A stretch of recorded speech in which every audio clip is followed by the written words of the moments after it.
আয়ায় পাক সূরা বাকারার 125 নম্বর আয়াত, ওয়া আহিদনা ইলা ইব্রাহিমা ওয়া ইসমাঈলা আন তাহিরা বাইতিয়া লিত-তাইফিন। ইব্রাহিম ইসমাঈলকে আমি আল্লাহ বললাম পবিত্র করেন আমার ঘরটা। কেন? লিত-তাইফিনা, যারা তওয়াফ করবে তাদের জন্য, ওয়াল আকিফিনা, যারা ইতিকাফ করবে তাদের জন্য, ওয়ার রুকআই, যারা রুকু করবে, ওয়াস সুজুদ, যারা সিজদা করবে মানে যারা নামাজ পড়বে তাদের জন্য। 4 নাম্বার সতর ডাকা সূরা আরাফের 31 নাম্বার আয়াত, ইয়া বানি আদম খুযু জিনাতাকুম ইনদা কুল্লি মসজিদ। হে আদম সন্তান, নামাজের সময় সাজসজ্জা অবলম্বন করো। 5 নাম্বার কিবলামুখী হওয়া সূরা বাকারা 144 নাম্বার আয়াত, ফাওয়াল্লি ওয়াজহাকা শাতরাল মসজিদিল হারাম। কিবলামুখী হয়ে দাঁড়াও, হ্যাঁ কিবলামুখী হয়ে দাঁড়াও। ওয়াক্তমতো নামাজ পড়া সূরা নিসার 103 নাম্বার আয়াত, ইন্নাস সালাতা কানাত আলাল মুমিনিনা কিতাবাম মাওকুতা। নামাজ ইমানদারদের উপর সময় মতো ফরজ। 7 নাম্বার নিয়ত করা, বুখারীর 1 নম্বর বর্ণনা, ইন্নামাল আমালু বিন্নিয়াত, আমলের প্রতিদান নির্ভর করে নিয়তের উপর। এরা মনে করে কি জানেন নি, মাদ্রাসায় যে ছাত্ররা বক্তব্য পড়ে না, এগুলো তো বক্তব্যের পড়া, এগুলো কি হাদিসের পড়া নেই, এগুলো কি কোরআনের পড়া নেই। তাহলে আমি কি কইলাম? প্রত্যেকটা আমি বুঝাই কেন কইছি জানেন? এগুলা বুঝাইতে চাইলাম কোরআনে আছে, এরপরে আপনারা পারতেছেন না। এটা বক্তব্যের পড়া না, এটা সবার পড়া।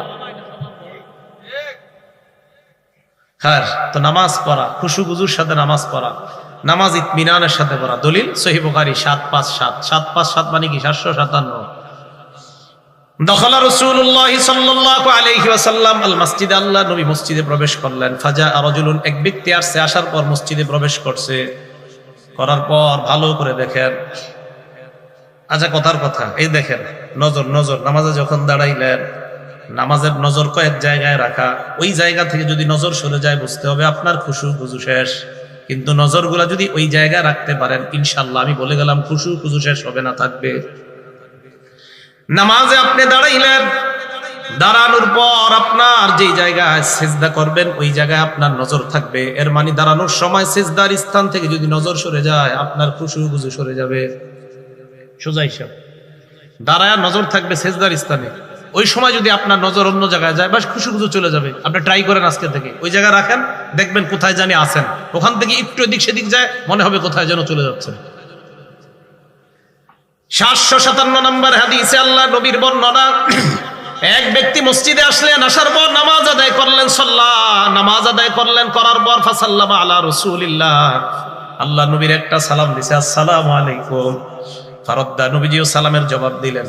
জবাব দেওয়ার পর কয় ইরজি ফাসাল্লি ফাইন্নাকা লাম তুসাল্লি, যাও আবার নামাজ পড়ো, তোমার নামাজ হয় নাই, তুমি নামাজ পড়ো নাই। বুঝছেন তো? তুমি যাও নামাজ পড়ো, আবার নামাজ পড়ো নাই। ফারাজা ফাসাল্লা কামা কানা ইউসাল্লি, ওই ব্যক্তি আবার গেলেন, সুম্মা ইউসাল্লি কামা কানা সাল্লা, যেইভাবে আগের মতো নামাজ পড়লেন আবার ওইভাবে নামাজ আদায় করলেন। আবার নবীর সামনে আইসা সালাম দিলেন।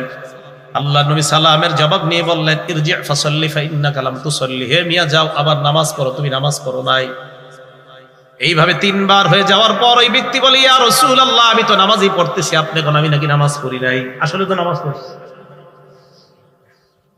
আল্লাহ নবী কয় তুমি নামাজ পড়ো। 3 বার এমন বলার পর ওই ব্যক্তিটা কয় মা উহসিনু গায়রি, হুজুরের চাইতে সুন্দর আমি নামাজ পড়তে পারি না, আল্লিমনি, সুন্দরভাবে কিভাবে নামাজ পড়া যায় আপনি আমাকে শিক্ষা দিয়ে দেন। আল্লাহ নবী বললেন তুমি যখন নামাজের মধ্যে দাঁড়াও, দাঁড়ানোর পর ফাকাব্বির, তুমি তাকবীর বলবা, তাকবীর বলার পর সুম্মা ক্রা মা তায়াসসারা মাআকা মিনাল কুরআন, কোরআনের যেই জায়গায় সহজ ওই জায়গা থেকে পড়বা। পড়ার পর সুম্মার কা, রুকু করবা, রুকুর মধ্যে এমন ভাবে থাকবা হাত্তা তাতমাইন্না রাকিআন, ধীরস্থির ভাবে রুকু করবা।